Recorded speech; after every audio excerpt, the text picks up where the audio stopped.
I think it's becoming clear just how this whole Wu flu global pandemic, year of 2020 bleeding into 2021 will finally be put to rest and remembered. And it seems as though the powers that be are warming up to throw one Dr. Anthony Fauci under the bus. Not that he doesn't deserve it, of course, but it seems as though how these unfavorable things that we already knew about Fauci, the gain of function research, there's a whole history of very problematic quotes of Fauci's that you can have going back to AIDS in the 80s, that you can really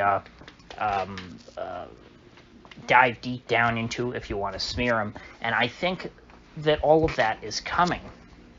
His aura in the mainstream of being this demigod is slowly, or I shouldn't say slowly, rather rapidly being eroded away.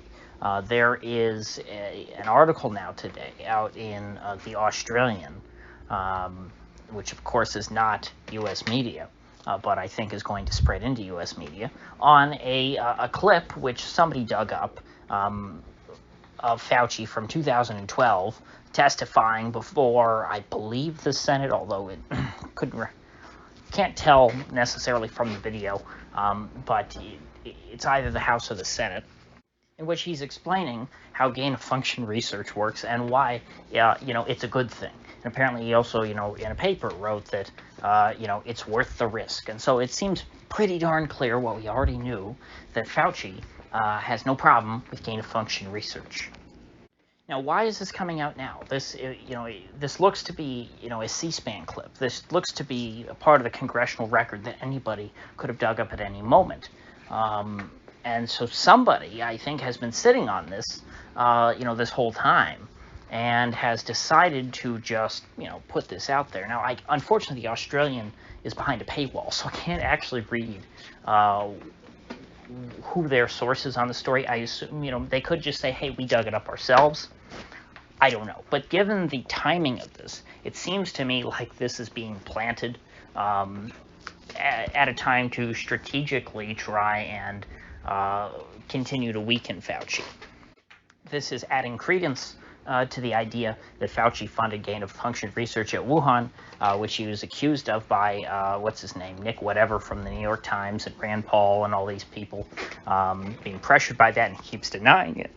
Again, this is very old news to people who listen to this channel. I kind of, I discussed this last year and kind of put that to bed and quit talking about the virus entirely for a very, very long time.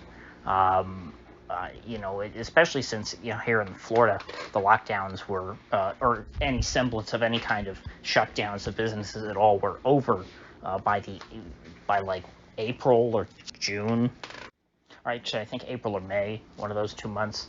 And so to me, it was no longer a story anymore. It was kind of, I had moved on. I thought that the rest of the world should move on, and there were a lot of other things to talk about. But it's interesting to see now. This isn't totally mainstream yet. This isn't. We haven't gone full Epstein didn't kill himself to where it just becomes a meme and everybody accepts it. We aren't. We weren't at the stage of Fauci created the Wu flu. Fauci killed 3.4 million people, I think it is. We're not at that level yet, but we're right on the cusp of it because it's gotten to the point to where it's okay socially to say this out loud. Media organizations are reporting about this, and they're not being written off as kooks. The New York Times is not smearing them. Heck, it was a guy from the New York Times who, first started saying this, and he thus opened the floodgates because he made it okay. But even still, he had to publish it in a Medium post. The New York Times wouldn't publish it themselves, but I think it's only a matter of time at this point before the New York Times and the Washington Post and these other gatekeepers for what is and is not true news will have to capitulate and begin reporting on this. But again, the way that this is all slanted, it seems very much targeted at Fauci personally. And so therefore, I think that they'll try and sweep this under the rug once this picks up enough steam by just, throwing Fauci under the bus and saying, oh, look, there we go. We took out the trash. It's all over now. And you can't be mad at us. Don't be mad at us for the lockdowns, because that was Fauci's advice. Don't be mad at us, for helping create the virus, because that was all. Fauci was a rogue actor. It was all his fault. Don't be mad at China. It's all Fauci's fault. I know it sounds crazy, but again, the narrative can do a complete 180 on this virus or on anything in Washington overnight, as soon as people in power just decide that, hey, this is what we're going to run with now. I think we're well past the point of them being able to just continue to suppress this story. I think that it's clear that the embargoes on the gain of function angle, the lab leak angle of the Wu flu story has been lifted. And I think that Fauci is a good scapegoat for the Dems, because as of right now, all of this lockdown and virus angst, I think, is going to be channeled at them in the midterms, potentially. And if perhaps by excising Fauci and painting him as the demon and lynching him for the public, they can, I guess, shake off some of that ill will. And perhaps you can tell by the tone of my voice, but I have mixed feelings about all this. I'm not convinced that this will be 100% a positive thing. I mean, if more of the truth comes out, yes, that's a good thing.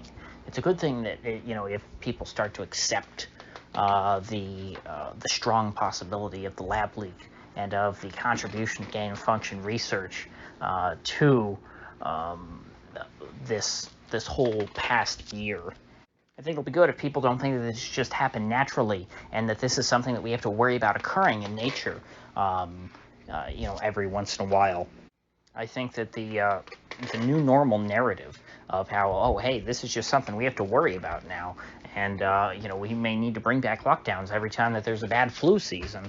I think if we can distinguish this past year and the Wu flu pandemic and truly create an impression in people's minds that this was something totally unique, that was man-made, and that there are real people who can be, who can be blamed for it, I think that would be a positive thing.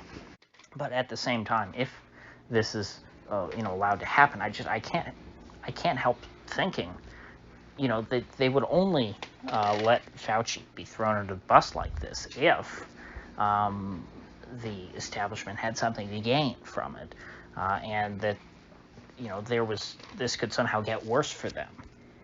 Why not just continue to defend Fauci to the ends of the earth and, deny the, the gain of function research and to deny the Wuhan lab leak? Why begin to accept this now? They've done a good job over the past year suppressing it. Just continually keep it a conspiracy theory. Say, hey, anybody who says that is crazy. I mean, that works. The government can suppress truth, pretty effectively that way. And that's what bothers me. That's the part of this story that I don't understand. What has changed? Why is this now starting to be accepted? It's just like with the aliens thing. All of a sudden, the Pentagon came out and they're concerned about extraterrestrial life and UFOs. And, Marco Rubio comes out. He's demanding answers. I mean, just the wrong people are suddenly concerned about this. These are not people who are just in pursuit of the abstract truth. These are people who, act in self-interest. And so I think that's where I'm at as far as this is concerned. It seems pretty clear, increasingly clear, that behind the scenes there is some kind of a coordinated effort to besmirch the demigod Anthony Fauci. And maybe it's just, a case of him getting a little too big for his britches, kind of like what happened to Andrew Cuomo. Although in Cuomo's case, it was a little more obvious because people were talking about him being a potential presidential candidate in case Sleepy Joe had some kind of mental break or, for whatever reason medically could not campaign for president, they said, hey, why don't we put Cuomo in there? He's the hero who locked down New York City. And then all of his scandals started coming out.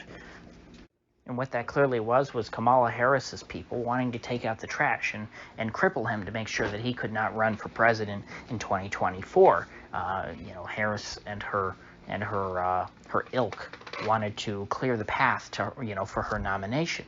But it's less clear in the case of Fauci who would benefit from his demise. But as this continues, if my hypothesis is correct in that there are certain interests who would like to see Fauci besmirched and torn down, and I'm not saying that they're necessarily lying about him. They're saying things that I generally believe to be correct about Fauci. That is the narrative that's building. I think that whatever their motivations are, they're going to reveal their hand at some point, and it hopefully will become more obvious, what exactly the agenda is behind all this. So with that said, I think I'll end